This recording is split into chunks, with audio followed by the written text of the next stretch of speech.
En nombre del Instituto de Cultura del Estado de Durango, les damos la más cordial bienvenida al cierre del ciclo de conferencias de independencia en Durango, el cual está en el marco de las conmemoraciones del 2021.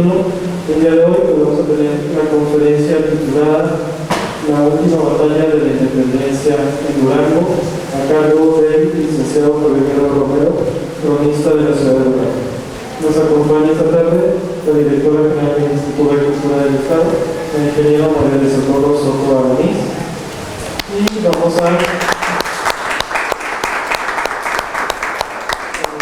un aplauso para nuestro conferencista,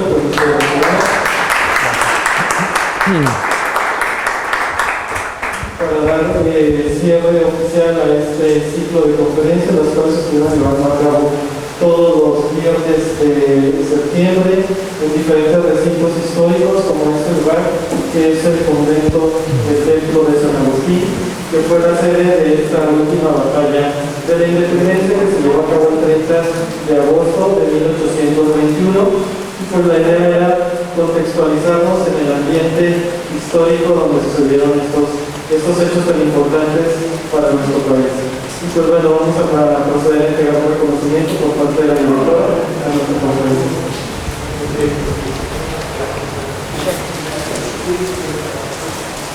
Muchísimas gracias, ahí está muy alto. Gracias a todos los que participaron en este importante ciclo de conferencias. Pues es para recordar la historia, profundizar en este conocimiento que tanto les apasiona. Los destacados historiadores del Estado, estamos profundamente agradecidos por todo lo que su aportación, su conocimiento, su gentileza. Y en esta ocasión pues cerramos con broche de oro y vamos a hacer de una vez la entrega del reconocimiento en el marco de las celebraciones del bicentenario de la independencia de México 2021, a nombre del Instituto de Cultura del Estado de Durango, otorgamos el presente reconocimiento al licenciado Javier Romero, cronista de la ciudad de Durango, por la disertación de su conferencia La última batalla de la independencia en Durango, en el marco de las conmemoraciones del 2021, 200 años de la consumación de la independencia de México. Sin duda, pues valoramos muchísimo todo el conocimiento del cronista de la ciudad y le damos un fuerte aplauso al licenciado Javier. Gracias.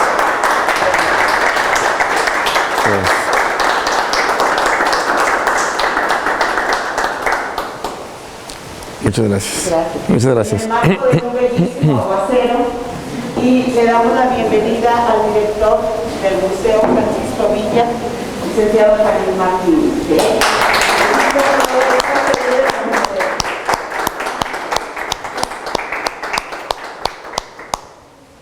Bueno, pues sin más preámbulo, damos inicio a esta conferencia. Muchísimas gracias. Gracias a todos los que nos hacen favor de acompañarnos. La realidad es que se les agradece doblemente por las condiciones climáticas en que estemos aquí.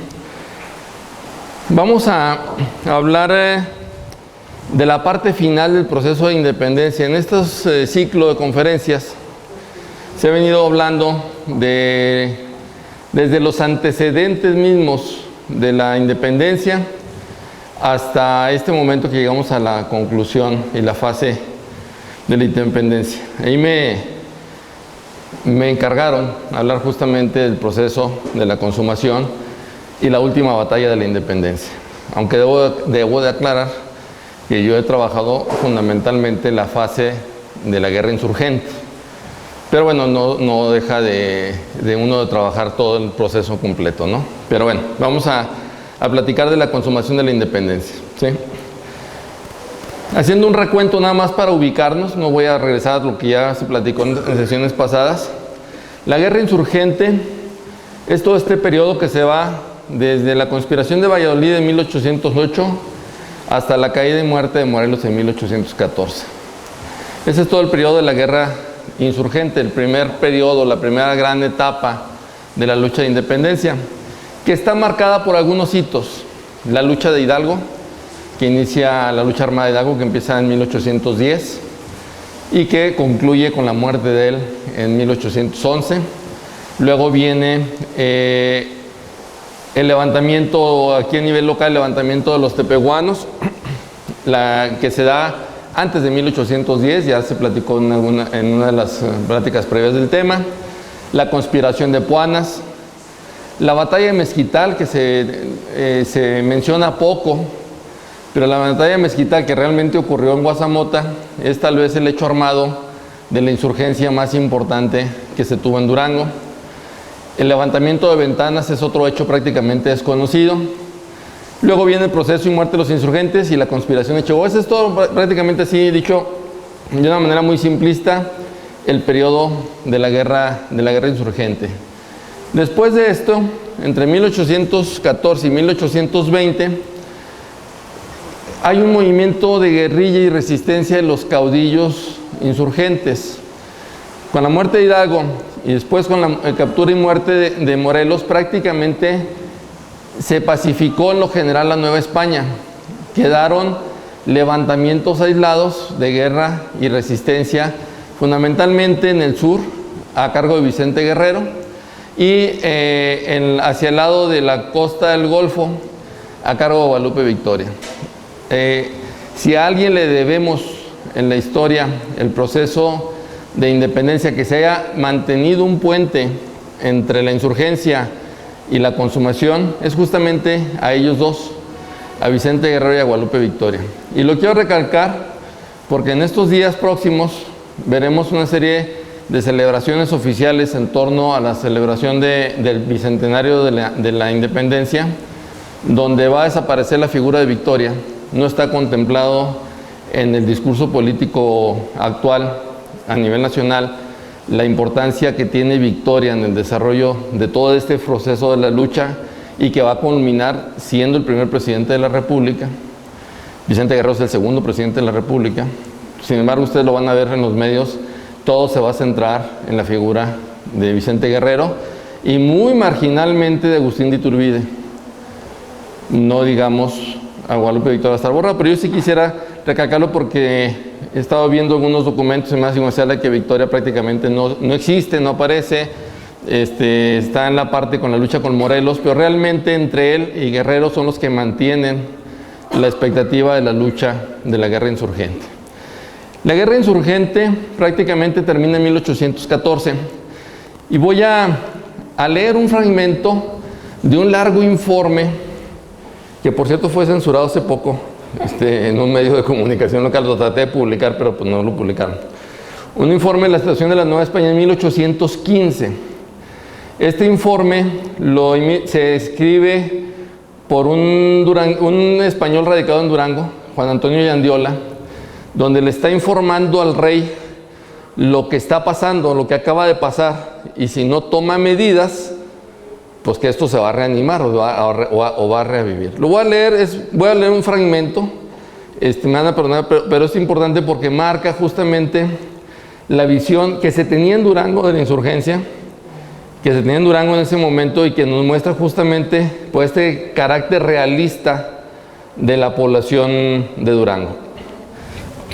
Dice, la revolución de Nueva España fue principiada por la ambición del cura Hidalgo, que logró reunir en el pueblo de Dolores hasta unos 200 hombres. Este impostor, sin probidad y sin concepto, sedujo a aquellos miserables habitantes haciéndoles creer que se trataba de defender la religión y la patria contra sus enemigos, los españoles. Para ello, circuló una proclama en que prometió a los que le siguieran hacerle dueños de muchos bienes, amenazaba con la muerte al que rehusase acompañarse en la empresa de degollar a los europeos, por ser esta la voluntad de la Virgen de Guadalupe, cuya efigie colocó en sus atroces estandartes. Por este medio, logró aquel malvado reunir en poco tiempo más de 20,000 hombres, y habiendo repartido entre ellos los bienes de los europeos, que sacrificó con la mayor atrocidad, consiguió alucinar en tales términos a aquellas gentes que pudo presentarse brevemente sobre México con un ejército de 100,000 combatientes. Les recuerdo el contexto, esto está escrito en 1815, una vez vencida la guerra insurgente, concentrado solamente con Guerrero y Victoria en las sierras, en las serranías prácticamente. Sigue el informe, leo unos parrafitos más. Yo vi, Señor, la consternación de los buenos y la alegría de los malvados. Yo presencié las pruebas nada equívocas de los errores que se habían cometido promoviendo la ilustración y la felicidad de aquellos ingratos, confiándoles la defensa del país y entregándoles unas armas que convirtieron contra sus bienhechores. Yo fui testigo de los proyectos insensatos que formaban la ambición con desprecio de la religión santa y de todas las virtudes sociales. Habría consumado el feroz hidalgo su plan de entrar a sangre y fuego en aquella hermosa ciudad, se refiere a la Ciudad de México, como lo había hecho en todas las demás ocupadas por sus gavillas y asesinos, a no haber sido por la inimitable entereza de estos valientes que consiguieron escarmentar a los rebeldes. Se refiere a los jefes realistas. Sucesivamente fueron derrotados por el general Calleja, que no tenía a sus órdenes más que una pequeña división de 5,000 hombres. Más de 40,000 rebeldes mueren en los campos de Aculco, Guanajuato, Urepetiro y Guadalajara, y el mismo Hidalgo sufre al fin la pena de sus atroces delitos. A pesar de esto, la revolución no cesó, ni podía cesar fácilmente, porque convencidos los malvados de que le era posible enriquecerse a poca costa, formaban reuniones en todos los puntos en que no había tropas leales, y con la acumulación de muchas gavillas pasaban a formar ejércitos con los cuales señoreaban el país. Añádase a esto la multiplicada y que escandalosa apostatía de tantos eclesiásticos seculares y regulares. De aquí nace una fuerza moral que es la que va perpetuando la rebelión y la que acabará de consolidar el sistema de los sediciosos si no se acude pronto a destruirlo por los medios oportunos. Estamos hablando, es un informe muy largo, seleccioné algunos parrafitos de este informe porque nos muestra justamente la visión que tenían los españoles justo en medio, a la mitad de lo que va a ser el proceso de independencia en 1815. Y es un informe de la visión que se tiene desde Durango de la problemática que se estaba viviendo en el resto de la Nueva España. La consumación es el proceso que se da entre 1820 y 1821. Como que hay un salto muy grande, pero bueno, no pasa nada. En ese periodo prácticamente inicia el proceso de reducir las guerrillas, pero se mantiene Guerrero y Victoria, que son los únicos que lo mantienen vivo. Y entre 1820 y 1821 se inicia el proceso de consumación. Para esto, como el inicio de la insurgencia, pues es a partir de los sucesos españoles, a partir de lo que pasa en España. Primero la restitución de la Constitución de Cádiz, y luego el movimiento contra el despotismo de Fernando VII que se da en España. En España, una vez que se inicia la restitución de la Constitución de Cádiz, empieza un movimiento interno contra Fernando VII por considerarlo un déspota ilustrado que no está permitiendo la participación de los demás grupos de la propia comunidad. Y de ahí se aprovecha la situación para reiniciar o revivir en América la lucha contra el sistema oligárquico español en ese momento. El 24 de febrero de 1821 se firma el Plan de Iguala y en este se establecen los principios fundamentales de independencia de España, religión católica única y unión de todos los mexicanos, pero prevalece el reconocimiento de Fernando VII como rey y se invita al rey a que venga a gobernar. Obviamente el rey no viene a gobernar y esto facilita el proceso de la separación de México como un imperio. La independencia de 1821 no es para formar una república, es para formar un imperio, el imperio mexicano, que debe ser regido o dirigido por el rey. Por eso cuando el rey se niega a venir es que se nombra un primer emperador mexicano, ¿sí? Que es Agustín de Iturbide, ¿sí? Pero se establece un gobierno de regencia o se plantea en estos documentos crear una regencia que gobierne en tanto el rey decide venir hacia estas tierras. Ese es el plan de Iguala en pocas palabras, es decir, nos independizamos, mantenemos la religión católica como una única religión de Estado y todos nos vamos a llamar mexicanos y nos vamos a formar como un solo imperio, ¿sí? Separado ya del imperio español. Esto trae como consecuencia el restablecimiento de las diputaciones provinciales. Hay que recordar que en 1800 12, cuando se establece la Diputación de Cádiz, la Constitución de Cádiz y las Cortes de Cádiz, se crean las Diputaciones Provinciales de América. En Durango se creó efímeramente la Diputación Provincial en 1814, y es muy efímeramente porque estuvo integrada 3 meses aproximadamente nada más, pero con la restitución de la Constitución de Cádiz en 1812, en 1820 se inicia el restablecimiento de las diputaciones provinciales. Y esto implica una ruptura entre la visión que se tenía en América, del gobierno en la colonia, y el ejército de las nuevas formas de gobierno que tenía la corona. Y esto trae como consecuencia una lucha política interna para mantener los fueros de los españoles y de los criollos, independientemente de si fueran civiles, militares o religiosos. Lo que se busca es asegurar que en este movimiento que se reinicia no sea ahora un movimiento popular como el que inició Hidalgo, sino sea un movimiento de las élites que les permita mantener los fueros, es decir, mantener los privilegios que ya se tenían. La lucha de la consumación de la independencia lo que busca es mantener los privilegios de las clases gobernantes, ¿sí?, al amparo justamente pues de la situación que se vivía en España. Entonces, esto permitiría sí independizarnos, pero sin que implicara una ruptura social respecto al funcionamiento de la comunidad en lo local. La Diputación Provincial de las Provincias Internas de Occidente, como se llama originalmente a la Diputación de la Nueva Vizcaya, ¿sí?, se establece en noviembre de 1820 y la van a llegar a integrar solamente 6 diputados. Solamente van a integrar Pedro Milán Rodríguez.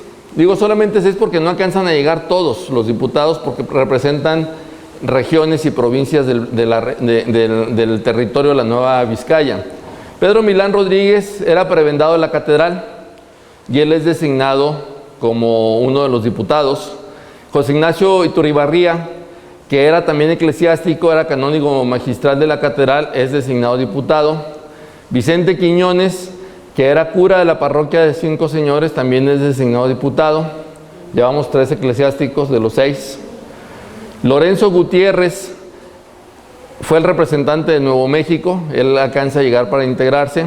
Santiago Bacortiz, en la mayoría de los documentos aparece como Santiago Ortiz, pero es Santiago Vaca Ortiz. Él es el representante de la Nueva Vizcaya y no llega el representante de Sonora y Sinaloa, y entonces se designa a Miguel Zubiría y Escalante, que se le designa como secretario y suplente de Sonora y Sinaloa, pero entra en funciones de diputado. Ellos 6 van a formar la Diputación Provincial. ¿Cuál es la importancia de la Diputación Provincial? Va a suplir, en ausencia del rey, las decisiones reales.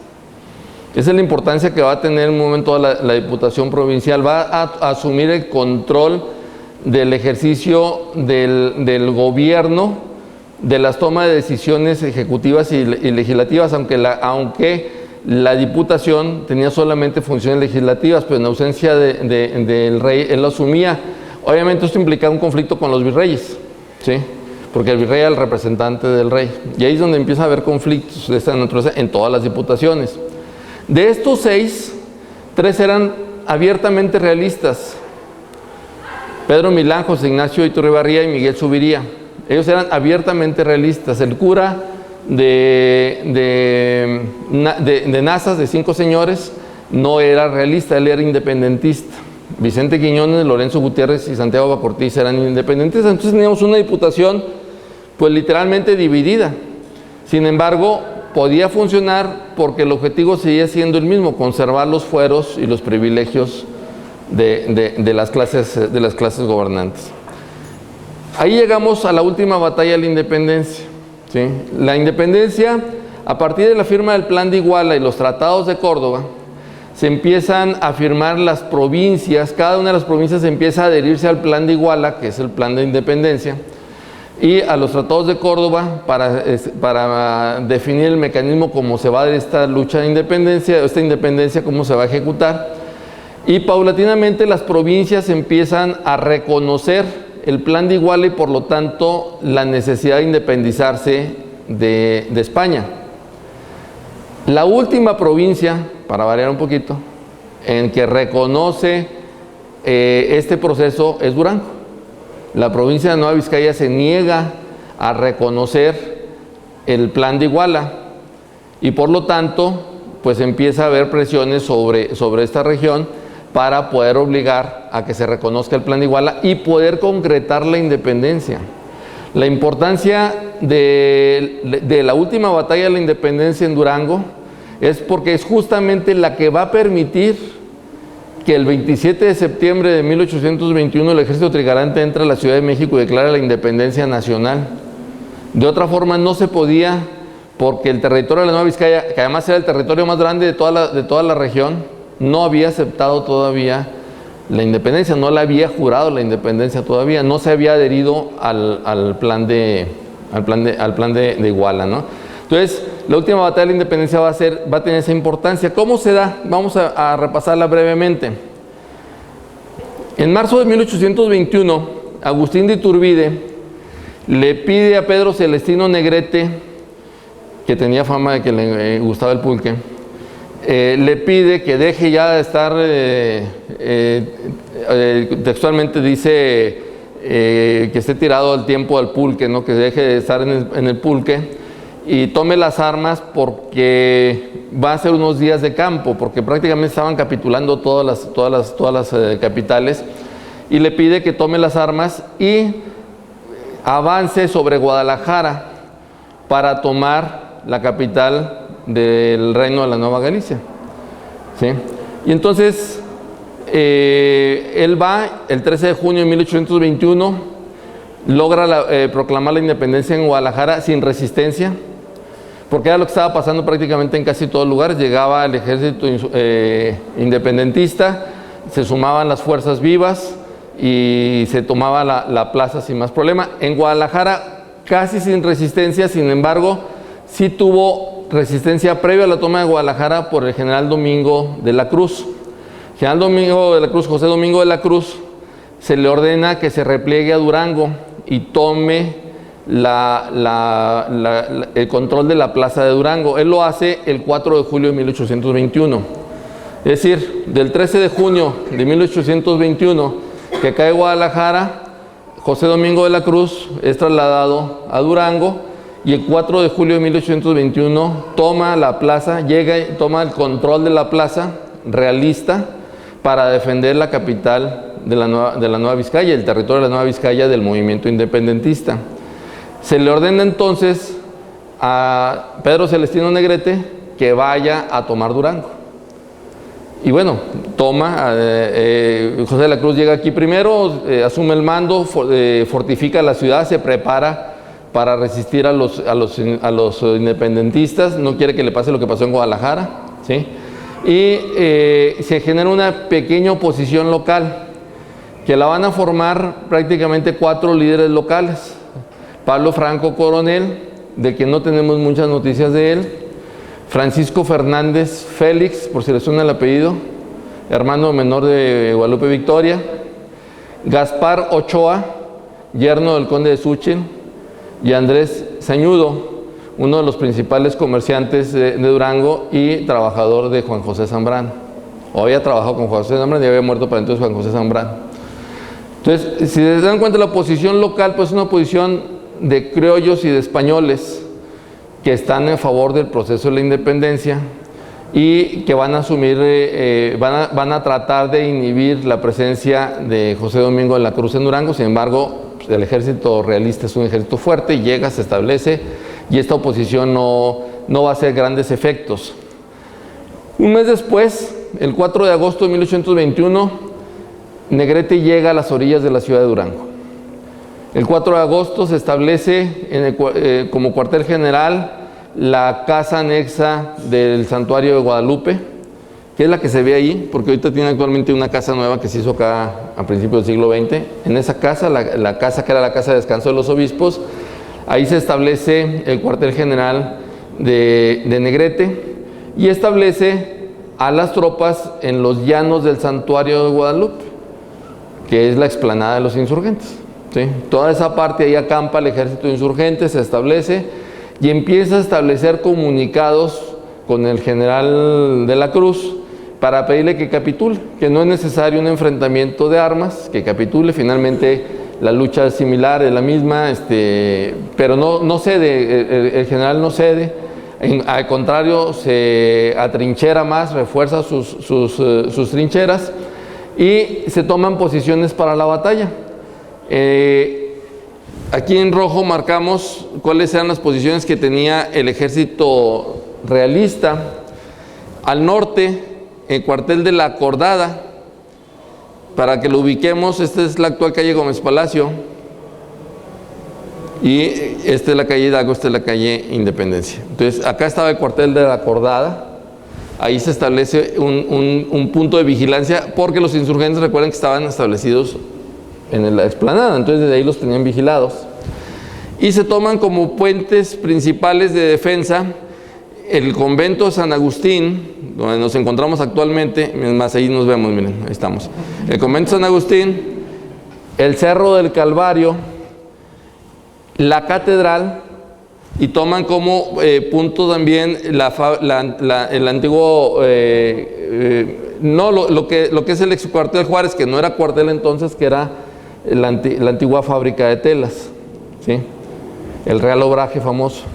Son los puntos que establecen el Real Obraje, sobre todo porque permitía aquí poder tener tropas y poder tener alimentos y poder tener todos los elementos que se pudieran requerir para una batalla larga. Por su parte, los insurgentes ponen 3 puntos, 3 frentes. Uno que está prácticamente frente a la explanada para evitar un ataque sorpresivo de los españoles. Otro más que se pone al norte del Templo de Santana, este es el Templo de Santana, se pone aquí al norte del Templo de Santana. Y otro más que se pone cerca de lo que es la antigua salida del Camino Real a la Ciudad de México. A esa fecha, para esta fecha se entraba por acá el Camino Real, se entraba por el norte, por Navacoyán, pero se entraba por el norte de la ciudad. Este es un tanto así la salida, vamos, esta es la Soriana actualmente, ¿sí? Para que nos ubiquemos, ¿sí? Estos son los puntos que toma de defensa o de amago, mejor dicho, el ejército independentista, ¿sí? Bueno, el 4 de agosto, ya lo dijimos, se sitia la ciudad, y el 22 de agosto solicita la rendición y jura la independencia. Ya cuando ve Celestino Negrete que tiene una tropa mayoritaria, que tiene prácticamente cortados los accesos de la ciudad, que permite justamente este desarrollo, pues solicita la rendición y jura la independencia. Obviamente José Domingo de la Cruz le dice que no, el general de la Cruz le dice que no, que él va a resistir, que es un traidor, que él es un traidor porque está combatiendo al rey. No es una acción a favor del rey, aunque se le diga que el rey se le invita a que venga a gobernarnos, es una acción en contra del rey la que él está impulsando. Y bueno, hay un intercambio epistolar interesante entre ellos, pero no termina más que en eso, en un intercambio epistolar. No hay acciones de guerra, pero tampoco hay una capitulación de la ciudad. El 28 de agosto se inicia o se realiza lo que vamos a conocer como la primera batalla. Entra el ejército libertador desde la explanada, vence rápidamente a la pequeña guarnición que estaba en la Acordada y baja por la calle Independencia, y va a tener un primer enfrentamiento en las tapias de la Huerta San Agustín, en la parte de atrás del convento San Agustín, hoy calle Negrete. Ahí va a tener un primer enfrentamiento. Quise usar este plano porque es el más cercano al de aquella época. Se fijan aquí la calle Independencia, aquí la calle Negrete aquí topaba. Será una calle cerrada, ¿sí? Entonces baja el ejército por aquí y aquí tiene un primer enfrentamiento. De este primer enfrentamiento es herido Pedro Celestino Negrete. Recibe un balazo que le desfigura el rostro, el lado izquierdo del rostro le desfigura. A partir de ahí, en los retratos que hay de la época, no había fotografía, pero había retratos, él siempre va a aparecer de perfil porque quedó deforme del lado izquierdo. Recibe una herida y eso obliga a que cese la batalla. El comandante fue herido, regresa el comandante herido, pero se queda ya posicionado el ejército de este lugar. Y a partir de ahí, desde el 28 de agosto, empieza a haber refriegas casi permanentes desde las tapias contra el ejército y los cañones que se tenían ubicados en este punto contra los insurgentes. ¿Sí? 28 y 29 de agosto se dan ataques permanentes en esa parte, y cuando se pensaba que el ejército independentista había sido debilitado e incluso se pensaba que el comandante Pedro Celestino Negrete había muerto, que no murió, pero se pensaba que había muerto, entonces se pensó que se tenía ya las condiciones para vencer al ejército independentista, cuando viene una segunda carga. Una segunda columna entra ahora por la calle de la Cordada, que es la actual calle Hidalgo, y se posicionan de toda la parte de atrás del convento, y desde ahí lo atacan. Esta posición es una posición que está fuera del alcance de los cañones. Esta estaba al alcance de los cañones, pero esta está fuera del alcance de los cañones porque estaba el convento de por medio. Y eso permite que el 30 de agosto finalmente se venza el punto principal donde estaba el ejército español, que era este lugar, y caiga el convento de San Agustín. A esta acción es la que vamos a conocer como la última batalla de la independencia. Esta se da en las huertas, no se da en el templo, no se da en el claustro, se da en la huerta, en la parte de atrás del convento. ¿Quién está al mando?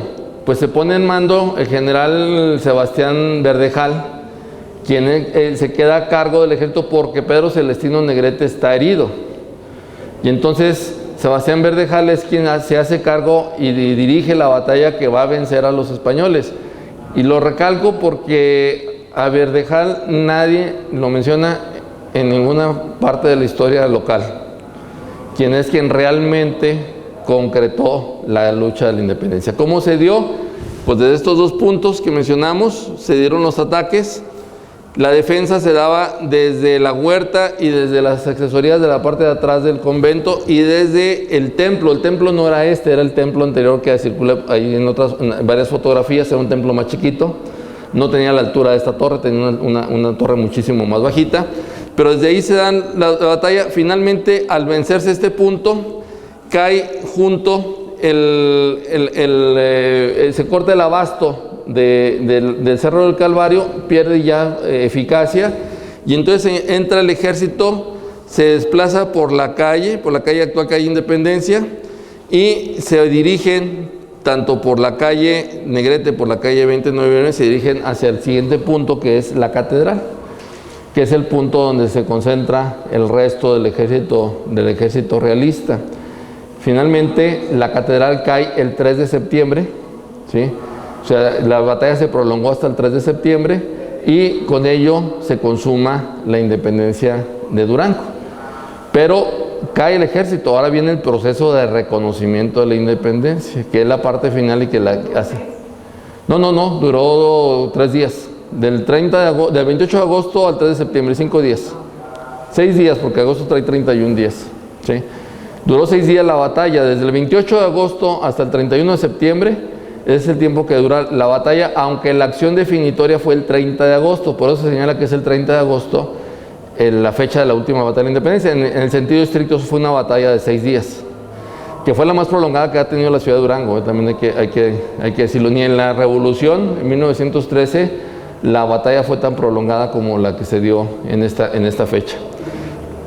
¿Cómo se da la consumación de la independencia? José Domingo de la Cruz sale, se le dan cartas con credenciales para que salga y se regresa hasta España finalmente, o sea, ser vencido, se regresa a México y de ahí a Veracruz y se regresa a España. Pero, ¿cómo se da el proceso local de la independencia?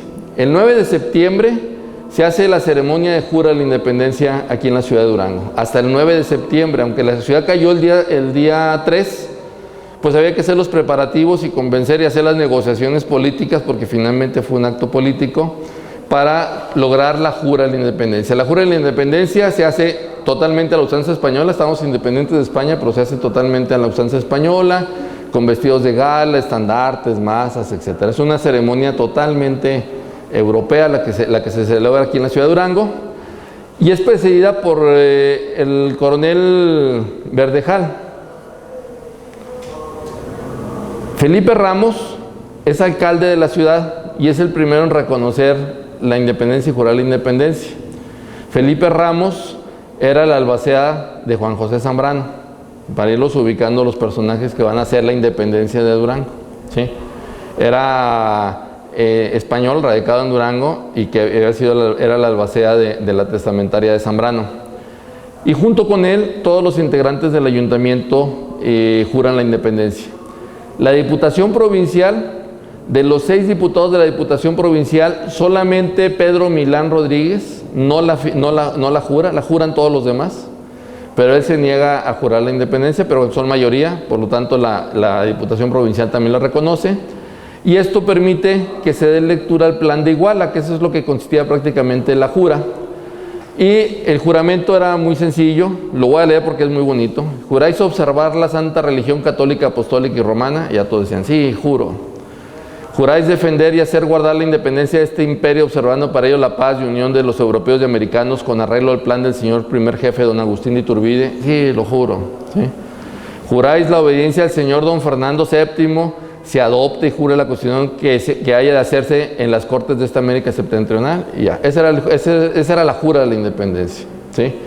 Finalmente, pues se reconocía al rey como rey, si se venía para acá, se reconocía la unión entre los europeos y los americanos, o sea, no era una lucha contra los europeos, no eran los gachupines, no era el mal gobierno de Hidalgo de 1810, ¿sí? Sino era la unión de los americanos y los europeos y el reconocimiento de Agustín de Iturbide. Esa es la jura de independencia que vamos a celebrar a nivel nacional el próximo 27 de septiembre, pero que se vino haciendo provincia por provincia. Esta fue la última provincia que lo hizo. Luego, la Diputación Provincial emitió una proclama. La Diputación Provincial era la autoridad máxima que había, ¿sí? Entonces emite una proclama, y esta proclama dice... La voy a leer dos párrafos nada más de esta proclama. Habitantes de las provincias internas de Occidente, o sea, todo el norte de México, ¿sí? Renacieron para el venturoso imperio los días de gloria y de prosperidad. Aparecieron ya jefes esforzados y virtuosos que lo elevarán al rango y esplendor que le corresponde. Larga fue la historia de sus desastres y opresiones, mayor será el de sus triunfos y poder. Y termina la proclama. Al grito de libertad pronunciado en Iguala, el eco de aquella santa voz resonó hasta los más distantes climas. Pero el fugitivo monstruo redobló sus últimos esfuerzos por prolongar su imperio entre vosotros. Dilatadas marchas, multiplicadas fatigas y repetidas victorias costó el invencible ejército de reserva de las 3 garantías arrojarlo de vuestro suelo. Esa es la proclama que finalmente reconoce, con el que jura la Diputación la proclama, y se hace circular en todo el territorio. Afortunadamente esa proclama existe en muchos ejemplares porque se hizo circular por todas las poblaciones del territorio. Luego se hace una solemne procesión a la catedral, se celebra una misa de Te Deum en acción de gracias. Una acción de gracias, y lo dice el obispo en una de sus cartas, por la paz y tranquilidad con que se había consumado la independencia en la ciudad de Durango, sin nada que ver con la guerra insurgente que había ocurrido 11 años atrás, sino había sido, a pesar de la batalla, había sido relativamente pacífica la toma de la ciudad, había sido un enfrentamiento entre ejércitos nada más, no había sido involucrada la sociedad civil, y se conforma el nuevo gobierno. El nuevo gobierno, ya independientes de España, ¿sí? La Diputación Provincial, el 19 de septiembre, establece a Pedro Milán Rodríguez como diputado, a José de Matos, que era independentista, a veces realista, a veces independentista, pero era más independentista, y se establecen otros diputados: Vicente Quiñones, Lorenzo Gutiérrez, Santiago Bacortiz, que ya son ratificados, Pedro Milán, José Ignacio Iturribarría, y Miguel Zubiría y Escalante es ratificado como diputado y secretario, con las 2 funciones. Antes era secretario habilitado como secretario, y José de Matos va a ser el nuevo integrante de la Diputación, y va a ser el fiel de la balanza en las decisiones.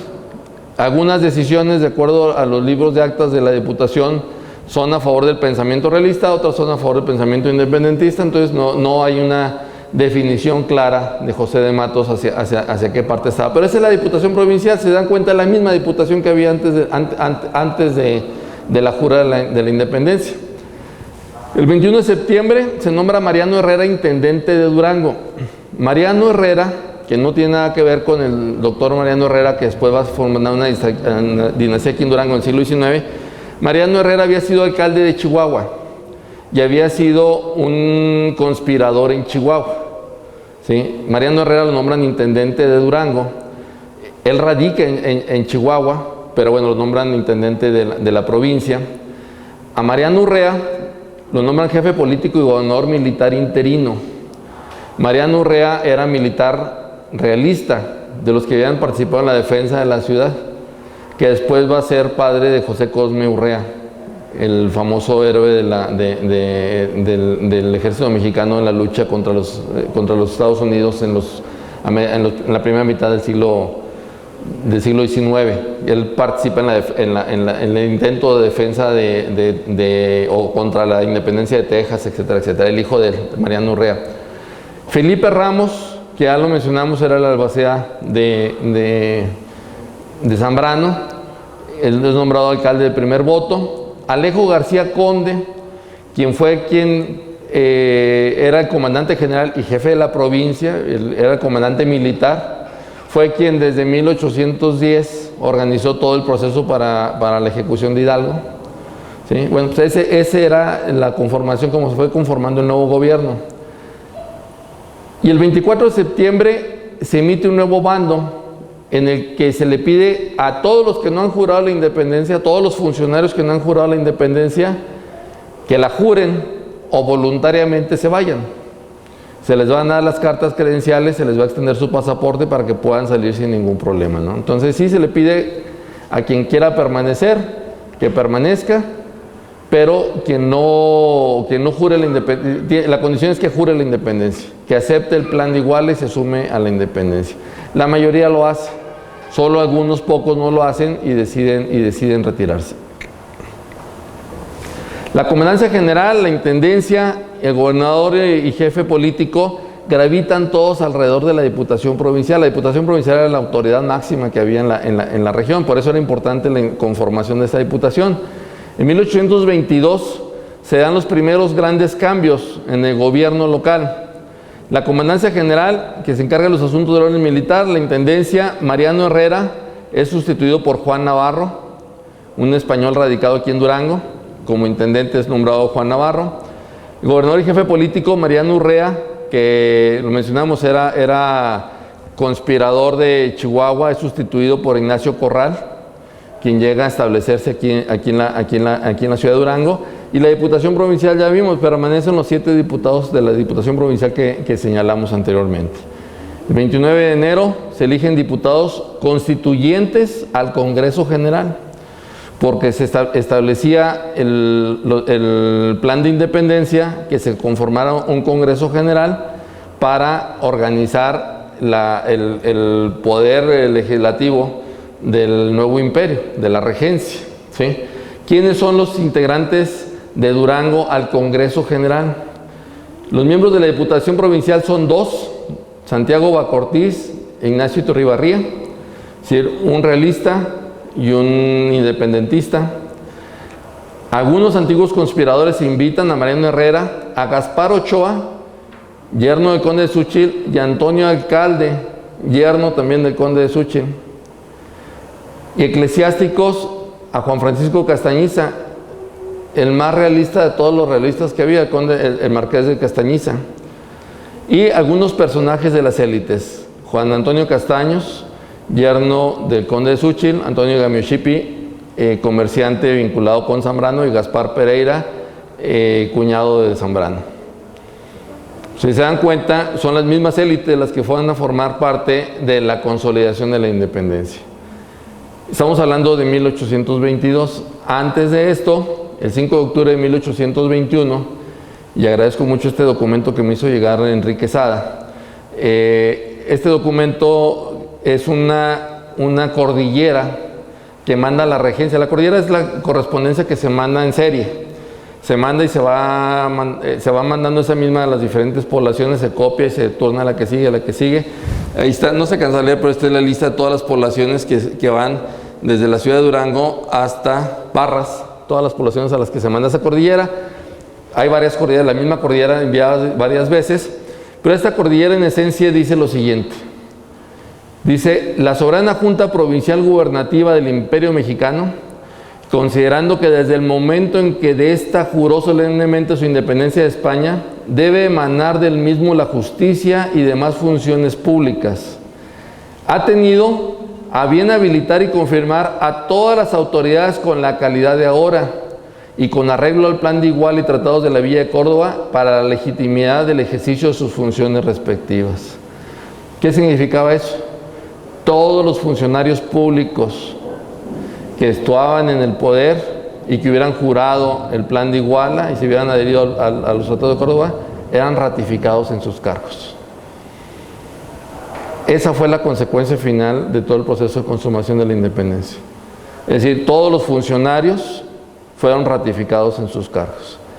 Por eso señalamos que la consumación de la independencia fue un proceso muy intenso, el proceso de la consumación, que generó un profundo cambio en todo el territorio con un solo objetivo: que no cambiara nada. Muchísimas gracias.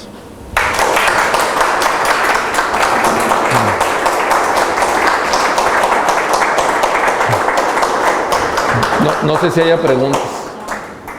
Bueno, agradecemos por esta interesante conferencia al cronista de la ciudad, licenciado Belgrano Romero. No sé si alguien tenga alguna pregunta, quiera formular.